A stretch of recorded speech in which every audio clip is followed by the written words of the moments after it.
Okay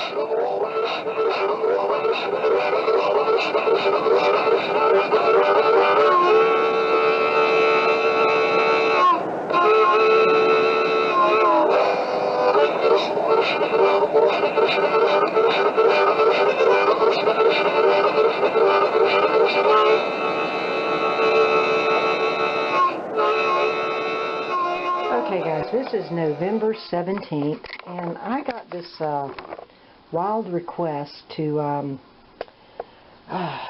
teach how to do some pottery, the primitive pottery, and I'm not going to be able to do that, not anytime in the near future. So what I would do, I thought I would just go ahead and do this little bitty video and maybe give you some pointers, and maybe in the spring I can actually go show you where to dig clay, how to dig it, and how to process it. But right now I'm just going to give you a real quick overview. Okay, in this bag, because I've had several requests, can I do a class? And I would love to, but right now my son is extremely sick. And he has seronegative arthritis, and it's going, this isn't for a knee bag or anything like that, but it's going into his eyes, and it just takes all my energy and all my time. That's the only thing I'm focused on. I'm not focused on videos or anything else for the most part. But I thought I'd do this really quick and maybe get some people started for the winter. Now this is some clay that I found in my garden. And you can go about 2 feet down, you can find clay anywhere. This is a nice yellow. And what it will produce is actually this nice pink colored clay when you fire it. Now this is a medallion, kind of like what we found at Wolf Creek. And it looks a lot like the turkey tails or the turkey wing necklace things. Ooh, I need to get those. Just a second. I'm going to turn this off. Wait. I got to go get that. Turkey wing tips. These are hard to come by. These are the little wing tips in the end of the turkey that bend, and that's what these are. Now, the original ones found on site, they were drilled through the end, and they hung on a string like this. Long ways, and you had all kinds of different sizes, and they graduated, and there were beads. Well, we also found some of these, and it's got a hole in the side of it, and these have already been fired, and they've just got a little bit of design on them. They were pinched up, and that's what I was making that one day. And they also hang on a string, so it just kind of hangs down. These haven't been drilled yet. Some of them even haven't been cleaned. I'm always asking people to bring me their turkey wing tips, and they look at me like I'm crazy. But this is what I wanted to do, is make a little turkey wing tip necklace. And there's one that's a little bitty tiny one. I think that one's actually chicken. But at any rate, that's turkey wing tips. And these are sort of similar to that. I don't know why they made them like that, but that's what we mimicked. So I go and I get my clay like this, and I grind it into a powder and clean it out. There's a lot of rock and stuff in there, some things that'll bust once you put it in water. Now there's two ways of doing this. Is you can actually set this down in a pot of water and create a slurry and strain it, and what will happen is the clay will sink to the bottom and the water will come to the top, and you can actually just drain off the water until you've got pure clay. But what I like to do is I just like to let it dry like this, grind it up, take a sifter like this, sift it out, and then just add water and add a temper to it. Now let's talk about temper. Okay, this little pot here was made out of North Carolina clay. It's a red. And the red clay, this was made by a friend of mine, is real good. I love the red clay. And really, this doesn't have a whole lot of temper in it. And it feels like it's got a little bit of sand in it.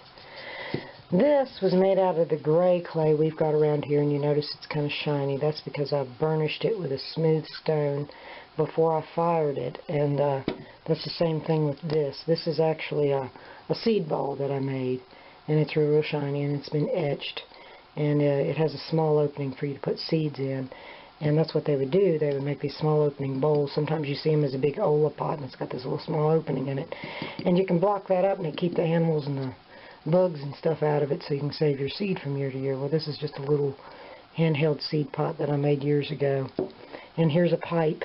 A small pipe. It's not a great one. That's not one of my better ones, but it's a pretty good pipe. And then, of course, all these medallions. And this one is actually a little pot that I made for a corn shuck doll, but I just haven't made the doll for it to go with yet. Now when you're working with clay, like I said, you can find red, you can find gray, you can find yellow. It's about 2 feet down in the ground. A lot of times what they do in the mountains is you'll find clay pits. They're in the side of the mountains.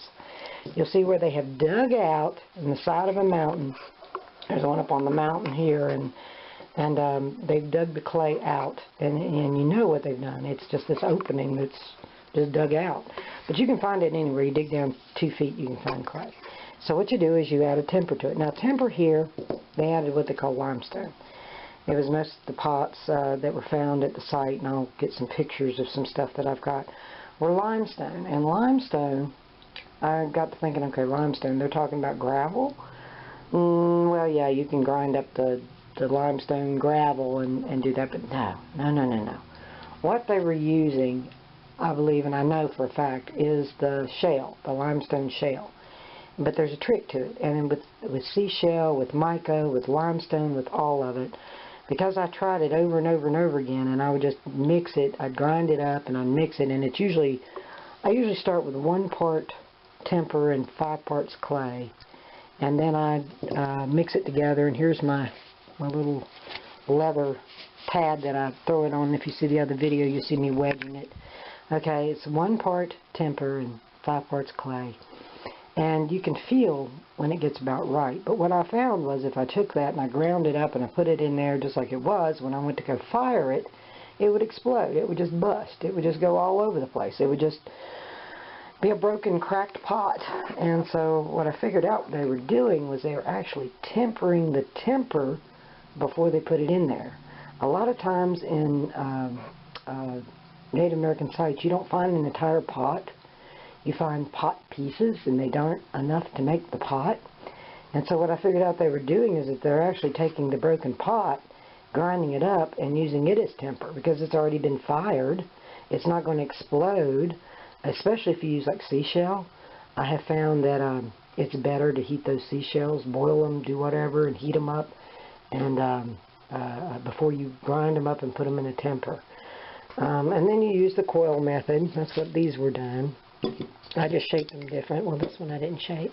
This one I did. I just used the coil method and some water, just like you would on a regular thing. But this is actually a really fine gray clay, and it has some sand tempered in it. That's what I use to make it real kind of smooth. And you just get to where you have a feel for it. But I'm not going to have time. Somebody asked me if I would, and I told them I really... It's winter time. I'm not going to have time to fire or anything. I've got a little bit of clay here. There's a bucket of it outside. And I may get it this spring and make it into something and show you how to do it. And try to get some of the limestone temper and actually make a bigger little bit of a pot. I didn't want a bigger pot. I've sold all the bigger pots, so they're gone. And this is all I've got left of all I've made, it's amazing. Of course, this one I didn't make, but that one's really nice.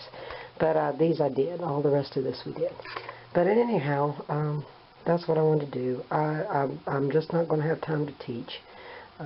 Till they get my son straightened out, this is about all I get done. And my own sickness, it's just, it's getting crazy. It's just a crazy, crazy world. But I hope that helps, y'all. Take care, and God bless you. If you have questions, just feel free to email me or message me. Bye.